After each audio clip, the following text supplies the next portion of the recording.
tous, bienvenue pour la séance numéro 11 sur Python. La dernière fois, vous vous rappelez, je vous avais fait une petite pause en fait sur la formation avec une vidéo un peu théorique pour vous présenter toutes les notions qu'on aurait l'occasion de voir avec la programmation orientée objet. Et je vous avais dit qu'on allait comme ça pouvoir voir les choses au fur et à mesure, que ce soit mieux abordé, que ce soit beaucoup plus simple pour vous, puisqu'on attaque une partie déjà un petit peu plus avancée que tout ce que vous avez vu jusqu'à présent, et que c'est mieux de procéder par étapes plutôt que d'aller trop vite. Donc on va commencer par quelques petites choses. Je vais reprendre un petit peu le document, en tout cas les notes que j'avais fait la dernière fois sur la précédente vidéo, pour que vous puissiez un petit peu voir certains termes que l'on va pouvoir tout simplement présenter dans cette vidéo-là, dans cette séance. Donc on va parler évidemment des classes, puisqu'on va commencer notre première vidéo sur l'objet. On va parler d'objets, bien sûr, ça va de soi, et on va parler d'attributs également par la suite. Donc vous vous rappelez, je fais un petit rappel très rapidement, je vous avais dit qu'une classe en fait c'était un point de conception, un petit peu pour dire par exemple, comment on pourrait fabriquer un humain, voilà, un humain peut être une classe, et qu'à partir de là on peut créer des objets, donc on peut instancier une classe, par exemple créer un personnage qui s'appellerait Julien, par exemple, enfin un Julien en fait, qui serait donc notre objet de classe humain, ou un autre, etc. Voilà, on pourrait créer, instancier comme ça plusieurs objets. Et là, ces objets, nous pourrions les compléter en leur ajoutant des attributs. Je vous avais dit qu'un attribut, c'était une variable de classe, en fait, c'est quelque chose qui permet tout simplement de le définir, en fait, voilà. Donc, qu'est-ce qu'on pourrait donner à un humain? Qu'est-ce qu'un humain peut avoir?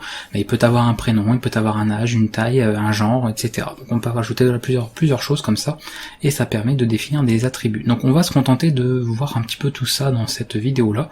Il y aura d'autres choses par la suite qu'on verra pour la prochaine vidéo, et ainsi de suite, pour pas que ça fasse trop lourd en fait d'un coup, mais qu'on puisse voir au fur et à mesure, comme je disais au début. On va directement commencer ici, et on va créer notre classe. Donc on va reprendre l'exemple de la classe humain. Alors pourquoi? Parce que c'est quelque chose qui est utile partout, un petit peu partout, qui est suffisamment complet comme exemple je pense, et qui sera assez clair pour tout le monde. Alors, on saura de quoi on parle, ce sera je pense suffisamment clair pour vous. La meilleure méthode, en tout cas le moyen pour créer une classe, on va tout simplement utiliser un mot-clé du langage, qui est le mot classe, en anglais bien sûr, toujours pareil, pour pouvoir montrer que nous allons définir. Alors je vous rappelais que quand on faisait une fonction, on utilisait le mot-clé def, d'accord, pour define, qui permettait de dire je vais définir une fonction que je pourrais utiliser par la suite. Là on va utiliser le mot-clé classe, pour dire voilà qu'on va créer une classe. On va te donner un nom, et par convention on lui met une majuscule, d'accord, simplement pour pouvoir les repérer facilement, on met une majuscule au début du nom de la classe, et si jamais vous avez plusieurs mots pour définir sa classe, par exemple si votre classe elle s'appelait un humain, et on aurait plus tendance à marquer comme ceci. C'est-à-dire qu'on met une majuscule en fait à chaque début, vous voyez, de nouveaux mots, tout attaché bien sûr, pas d'espace, on évite les underscores parce que c'est pas forcément joli ou pratique pour les classes, on peut en avoir, ça empêche pas, il y en a qui le font, vous faites absolument comme vous voulez, mais je vous dis dans l'idéal, comme ça c'est suffisamment lisible, on peut se contenter de ça, c'est très bien comme ça. Donc nous on va faire au plus simple, on va faire une classe humain, voilà, tout simplement, et comme le langage Python n'utilise pas on va dire d'accolade haute comme d'autres langages, on n'oublie pas les deux points, comme pour la définition d'une fonction.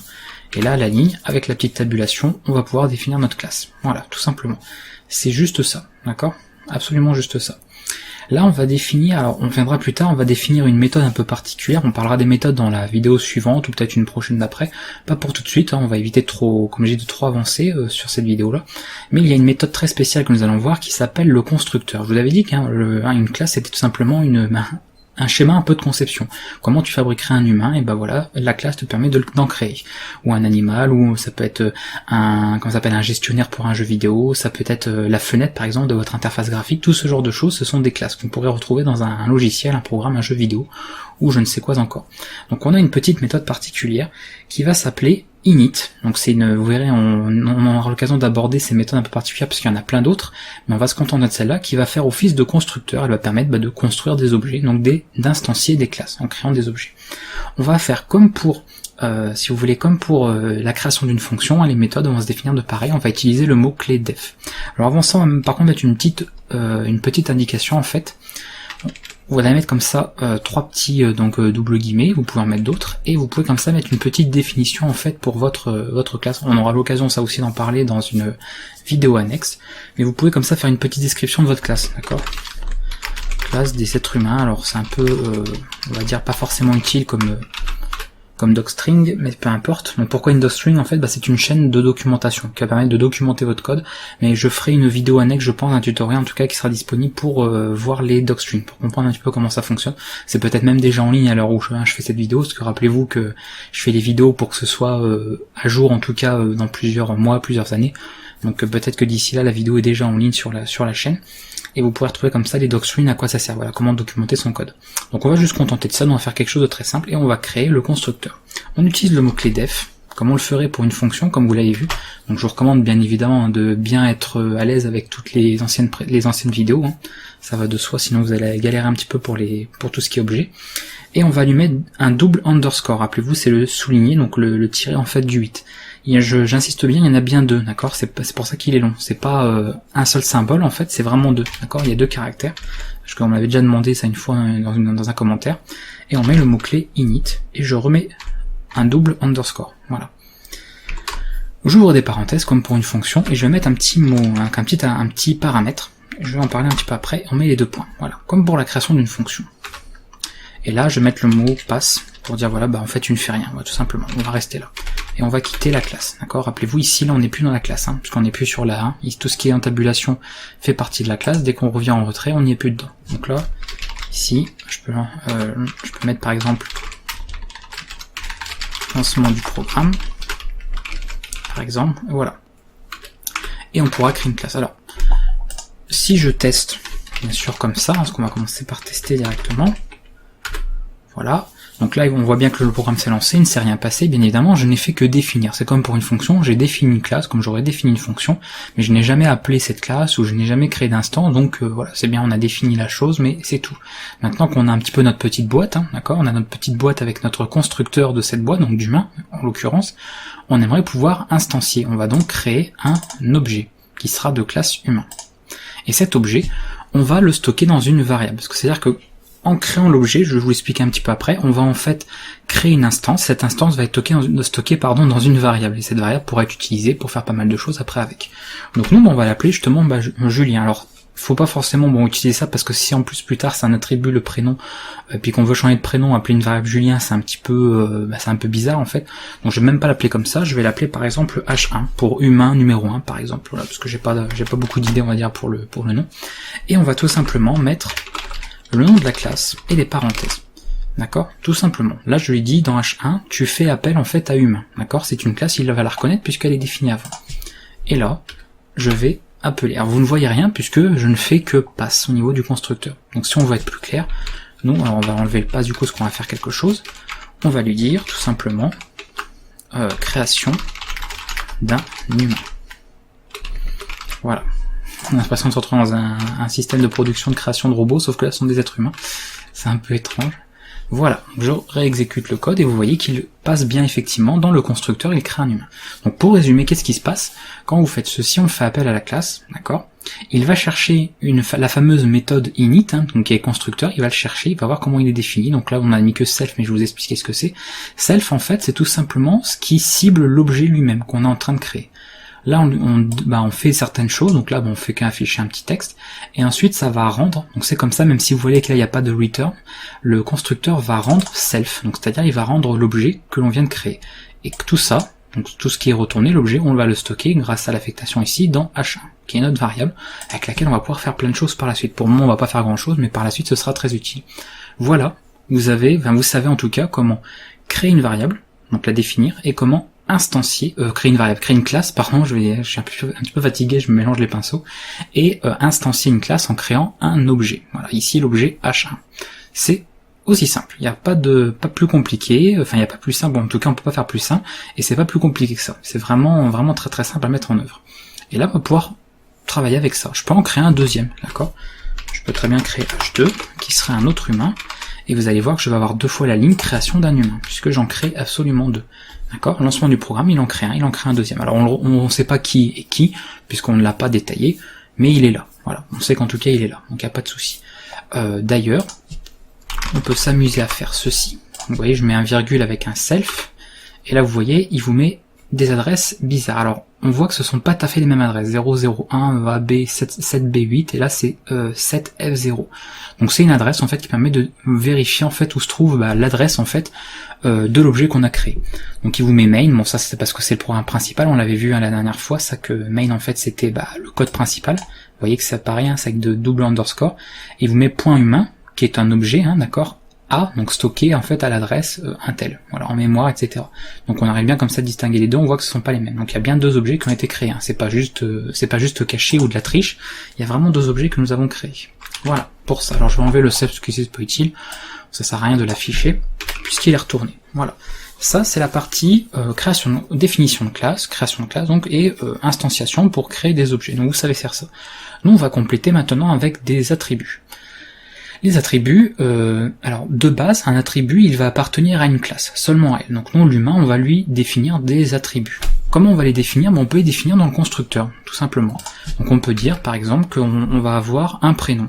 Donc moi je vais dire par défaut, je vais utiliser self, puisque rappelez-vous que self c'est un peu l'identifiant qui vise en fait l'objet que vous êtes en train de créer. Donc c'est lui-même, c'est moi-même. Alors sur moi, sur cet objet, qu'est-ce que je fais? Eh ben je mets un point, je vais définir un attribut. Donc un attribut c'est tout simplement une variable qui appartient à une classe, c'est pas, voilà, il n'y a pas à chercher plus loin, c'est juste une variable, mais sauf qu'elle appartient à une classe, elle n'est pas comme ça se balader n'importe où, voilà. On va mettre prénom, on va rester avec des noms français exceptionnellement, d'habitude je fais du code en anglais, mais là on va rester sur quelque chose en français, pour changer un petit peu, égal, puisqu'on fait une affectation, on va lui donner un nom, d'accord? On va mettre par exemple Jojo, voilà, d'accord? Self.prénom, Jojo, c'est son prénom, et on peut lui définir un âge, pourquoi pas. On peut dire par exemple que tous nos humains par défaut ont un an, d'accord? On crée des petits humains, tout simplement. Et là, alors vous allez rien voir bien évidemment, puisqu'on verra rien par rapport à ça, mais on aura créé cet attribut. Alors on peut s'amuser à l'afficher, pourquoi pas. Non, on l'affichera plus tard, on va déjà voir ça. Donc évidemment, à l'exécution, vous ne voyez rien de différent. Par contre, je peux sans problème les afficher. Donc je vais mettre un print, et je vais mettre par exemple prénom de H1, d'accord. On va utiliser une méthode, comme on avait déjà utilisé avant, rappelez-vous format, parce qu'elle permet comme ça de bien formater le texte correctement.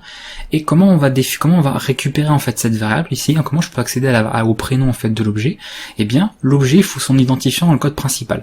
Quand vous êtes dans la classe en elle-même, son identifiant c'est self, vous voyez ce que c'est lui-même. Donc c'est facile, self, voilà, myself c'est moi-même, himself c'est lui-même, etc. en anglais. Donc là, ici on n'a pas de self dans le code principal. Je vous rappelle que le code principal c'est à partir du print que j'ai mis là. Par contre, son identifiant, on le voit, c'est les variables qu'on a utilisées, c'est H1. Donc on va dire que c'est H1. Et sur H1, on va accéder à quoi? Son prénom. Donc on met un point, et on met prénom, voilà. H1.prénom, c'est pour accéder à l'attribut prénom de l'objet H1, qui est de classe humain. Voilà, tout simplement. Et du coup, là vous voyez que le prénom de H1, c'est bien Jojo. Il arrive à l'afficher, il n'y a pas de souci à ce niveau-là. Je pourrais faire pareil avec là, je pourrais faire avec n'importe quoi. Le souci, c'est que là, vous voyez, j'ai défini en fait, comme pour une fonction, j'ai défini des choses en fait par défaut. C'est le prénom, je peux pas choisir ce que je veux. Je pourrais demander éventuellement à l'utilisateur de choisir un prénom, mais nous on parle de développement. En développement, moi j'aimerais pouvoir choisir, par exemple, lorsque je développe, créer un humain directement avec le nom que je veux, avec un âge différent, pas forcément tous les mêmes. Je veux pas créer des clones, à moins de vouloir refaire un Star Wars éventuellement, mais je veux pouvoir créer des humains différents. Du coup, je vais éviter de faire juste un accès comme ça ici. Je vais placer ces attributs donc dans des paramètres. Alors vous allez rien apprendre de nouveau là puisque ça fonctionne comme les fonctions. N'oubliez pas que le constructeur c'est une méthode et ça fonctionne comme une fonction. Donc tout ce que vous avez vu dans la vidéo des fonctions est tout à fait applicable ici. Vous vous rappelez les paramètres, on peut en mettre un, on peut en mettre deux, plusieurs, des obligatoires, on peut en mettre des facultatifs en mettant des valeurs par défaut et on pouvait également avoir une infinité de paramètres. Pour l'objet, c'est la même chose. Rappelez-vous que Python est tout objet, donc il n'y a aucune différence. Alors je vais pas je vais pas vous montrer les exemples sur tout ce qu'on a vu avec les fonctions, puisque vous l'avez déjà vu, il suffit de revoir la vidéo sur les fonctions s'il y a besoin de faire quelques rappels, mais on va voir tout simplement comment définir des attributs.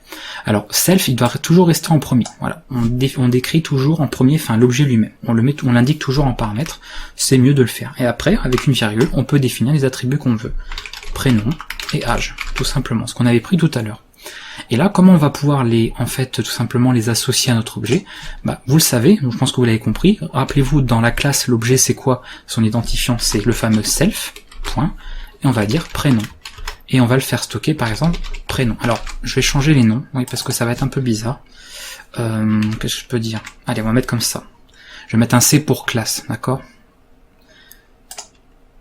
C'est un peu bizarre comme terme, mais c'est histoire qu'en fait vous compreniez que ce sont vraiment des variables différentes, pas les mêmes, sinon vous allez penser que ce sont les mêmes. Voilà. D'accord, vous voyez, c'est ces prénoms que je stocke du coup dans une variable d'attribut, enfin un attribut en fait, voilà, sur lequel je crée des choses. Donc ça, prénom, H, ça appartient à la classe. Ces prénoms CH, ce ne sont maintenant que des paramètres en fait d'une fonction. Le constructeur est une sorte de fonction tout simplement, une méthode, d'accord? Et là, je vais pouvoir créer des humains différemment. Alors là, si je reteste mon programme, il va pas être content parce qu'il lui manque de, rappelez-vous, paramètres requis. Comme là, j'ai pas mis de valeur par défaut, vous vous souvenez par rapport à la vidéo sur les fonctions, je suis obligé de renseigner les deux paramètres. Donc je vais le faire. Ici, je vais garder Jojo, voilà, et puis ici, je vais dire par exemple que Jojo, il a, allez, 34 ans, d'accord? On va mettre un entier, voilà, 34.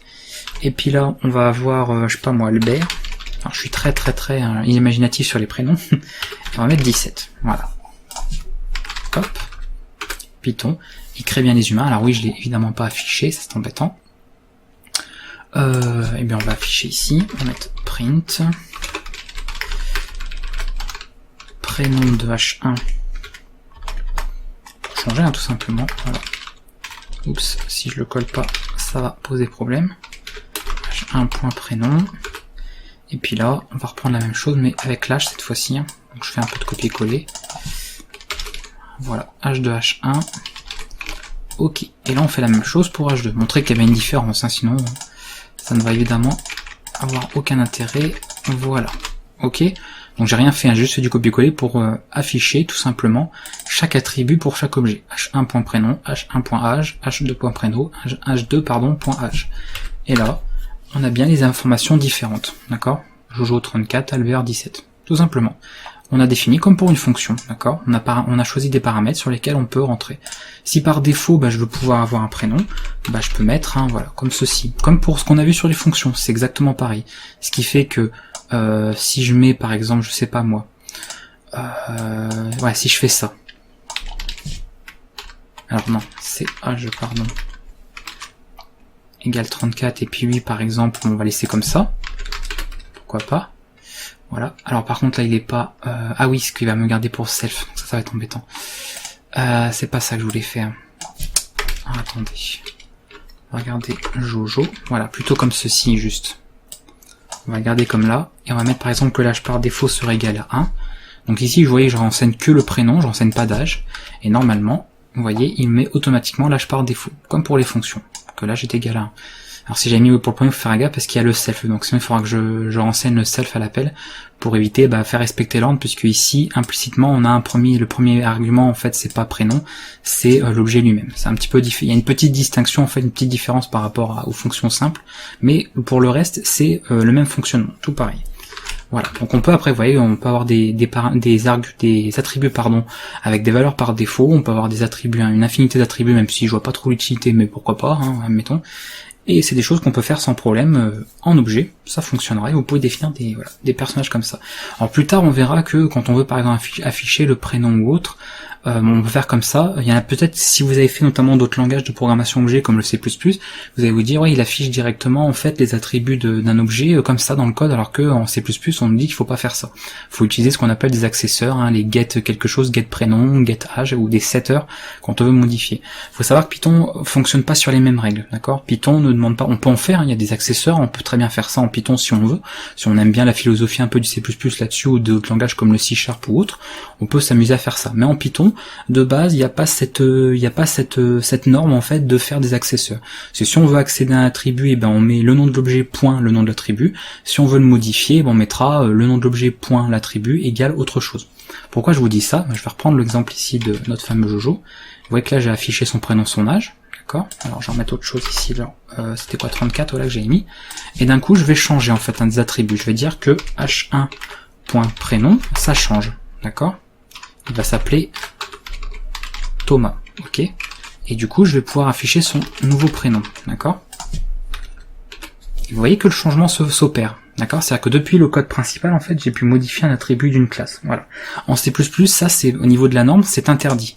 On estime qu'en fait la seule chose qui peut modifier la classe elle-même, qui peut modifier un attribut, c'est la classe elle-même, c'est l'objet lui-même. Donc on passerait par une fonction qui serait en fait une fonction, par exemple modifier le prénom en fait, et qui vérifierait en fait voilà qu'on met des bonnes choses, que le nom est bien dans les bonnes conditions, qu'il n'y a pas de chiffre par exemple, qu'il n'y a pas forcément de caractère autorisé, ce genre de choses, qui permettrait de faire des vérifications. En Python on peut le faire, mais ce n'est pas obligatoire, ça ne fait pas partie des normes, d'accord?